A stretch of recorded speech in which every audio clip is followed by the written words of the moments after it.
സകൃതകൃതാവായ നാട്ടുകാരെ ശ്രദ്ധിക്കുക, കലാപരിപാടികൾ തുടങ്ങാൻ ആരംഭിക്കാൻ. ഇനി ഞങ്ങൾ ചെക്കൻ കൂട്ടുകാരുടെ കലാപരിപാടികളാണ് ഗൈസ്. വീട്ടിൽ നിന്ന് ഇറങ്ങിയപ്പോൾ ഡ്രസ്സിൽ ആ പെൻഡന്റിന്റെ എണ്ണം 4 എണ്ണമായിരുന്നു. പിന്നീട് അത് 3 ആയി, 2 ആയി, 1 ആയി. നന്ദിയുണ്ട് വാമി. അതെ, ഒന്ന് പെയ്യാണ്ടിരിക്കാൻ പറ്റുമോ? പറ്റില്ലല്ലേ. ഇന്ന് എൻ്റെ കൂടെ ഉള്ളത് അമൃതയാണ്. ഒരുപാട് നാള് കൂടിയിരുന്ന് കണ്ടതാണ് ഞങ്ങൾക്ക് ഒത്തിരി വിശേഷങ്ങൾ ഉണ്ടായിരുന്നു എന്ന് പറയാനായിട്ട്. പിന്നീട് വേഗം പോയി ഞങ്ങൾ ഫോട്ടോ എടുത്തു. മഴ ഒന്ന് തോർന്നു നിന്നപ്പോഴേക്കും ഭക്ഷണം കഴിക്കാമെന്ന് വിചാരിച്ചു. ആദ്യം പപ്പായ ജ്യൂസിൽ നിന്ന് തുടങ്ങാനായി. പിന്നീട് തണ്ണിമത്തനും ഷമാം ജ്യൂസിലും ഒക്കെ പോയി.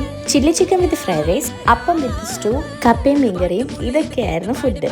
ഞാൻ ആദ്യം റൈസും ചിക്കനുമാണ് എടുത്തത്. പിന്നീട് 2 അപ്പം ഇച്ചിരി കറിയായി.